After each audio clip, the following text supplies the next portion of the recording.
इन चाटुकारों की वजह से पत्रकारिता पर, फ्रीडम एक्सप्रेशन पर लगातार हमला हो रहा है। इन लोगों ने देश को बांटने का, देश को तोड़ने का काम किया है। बताता हूं कि मैं इसको इलीगल ही नहीं केवल असंवैधानिक मानता हूं। हमारी संवैधानिक मान्यताओं पर, संवैधानिक मूल्यों पर, कानून के प्रावधानों का ये खुला उल्लंघन है। पत्रकारिता को अपनी जिंदगी तक की तरह प्यार किया है और इसलिए मुझे नहीं लगता है कि मैं कोई कंप्रोमाइज़ करूंगा पत्रकारिता के मूल्यों पर। जब तक जीवन है तब तक हम इस मूल्य के साथ खड़े हैं।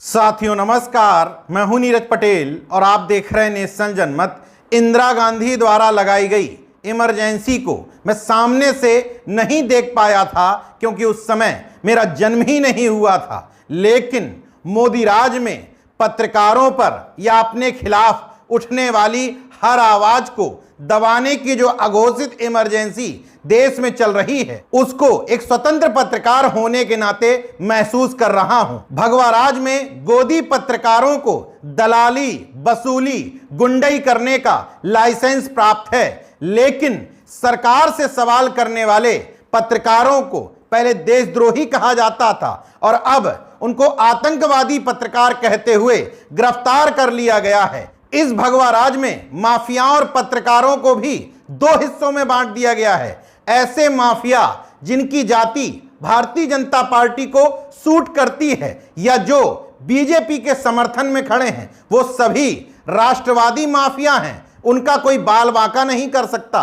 दूसरे माफिया वो जिनकी जाति या समुदाय तथा कथित रूप से बीजेपी के खिलाफ खड़ा है, उनके खिलाफ सख्त से सख्त कार्रवाई होगी। पुलिस कस्टडी में कोई उनको मार के भी चला जाएगा, हमलावरों पर कोई बड़ा एक्शन नहीं लिया जाएगा। इसी तरीके से पत्रकार भी दो हिस्सों में बटे हैं। जो मोदी सरकार से सवाल करते हैं वो देशद्रोही हैं, आतंकवादी हैं, और जो सरकार की चरण चुम्बना करते हैं वो राष्ट्रभक्त हैं। न्यूज क्लिक के 46 पत्रकारों से पूछताछ और 2 पत्रकारों की गिरफ्तारी के मामले में भी मीडिया इसी विभाजन में बटा हुआ स्पष्ट दिखाई दे रहा है। दिल्ली के प्रेस क्लब से लेकर के जंतर मंतर तक जिन पत्रकारों ने प्रदर्शन किया वो भी 2 हिस्सों में बटे नजर आ रहे थे।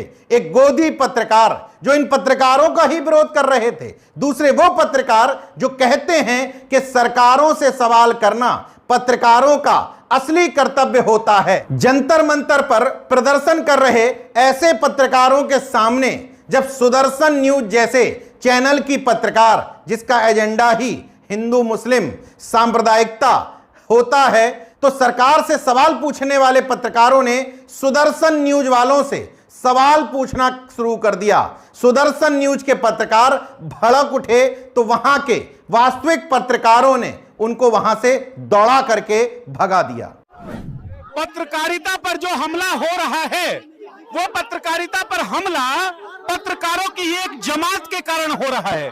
पत्रकारों की उस जमात के कारण जिस जमात ने तय किया है कि प्रधानमंत्री नरेंद्र मोदी और भारतीय जनता पार्टी की सरकार के तलवे चाटना ही पत्रकारिता है। और इन चाटुकारों की वजह से पत्रकारिता पर, फ्रीडम एक्सप्रेशन पर लगातार हमला हो रहा है। इन लोगों ने देश को बांटने का, देश को तोड़ने का काम किया है।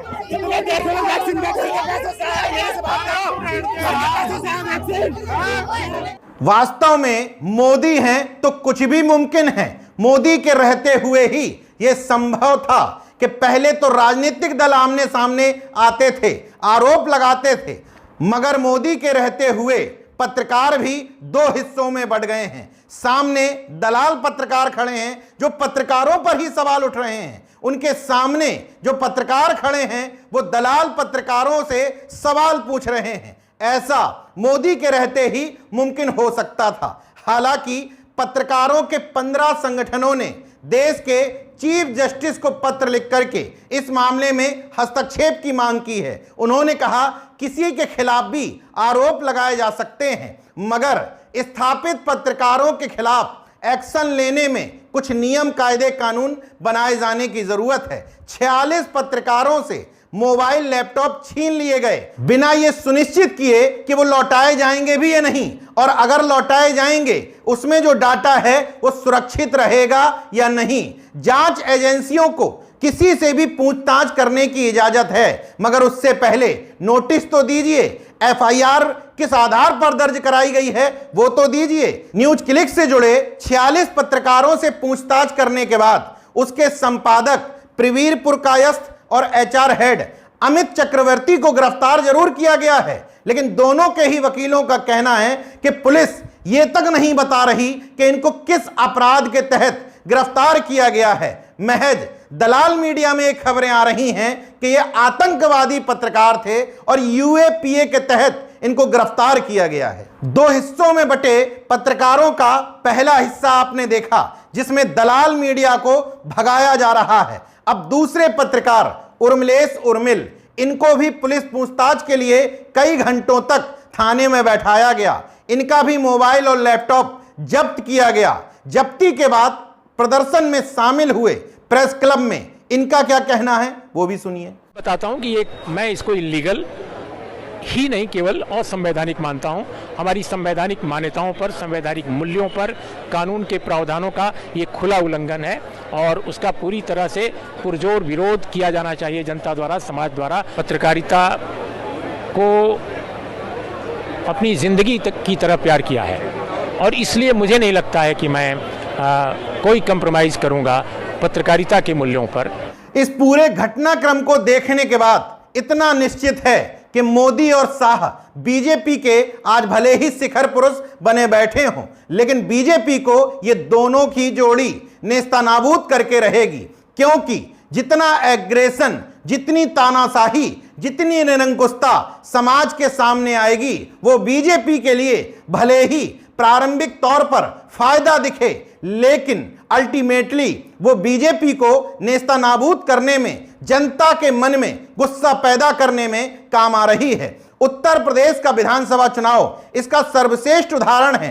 अखिलेश यादव ने बीजेपी के बनिस्पत बहुत अधिक प्रयास नहीं किए थे, फिर भी जनता ने 65 सीटें बोनस में दे दी थी, उनकी मेहनत पर नहीं। बीजेपी की क्रूरता, निरंकुशता और दो जातियों के वर्चस्व के कारण, क्योंकि पत्रकारों की गिरफ्तारी के बाद सदन में दहाड़ने वाले राज्यसभा सांसद संजय सिंह की गिरफ्तारी करके बीजेपी भले ही अपनी पीठ थपथपा रही हो, मगर जनता में संदेश स्पष्ट है कि जो सरकार के खिलाफ बोलेगा उसी को निपटाने की कोशिश की जाएगी। एक और संदेश है कि सरकार भले ही सोचती हो कि इन कदमों से वो लोगों को डरा रही है, लेकिन जितना सरकार दमनकारी हो रही है उसके खिलाफ उठने वाली हर आवाज उतनी ही प्रभावी होती चली जा रही है।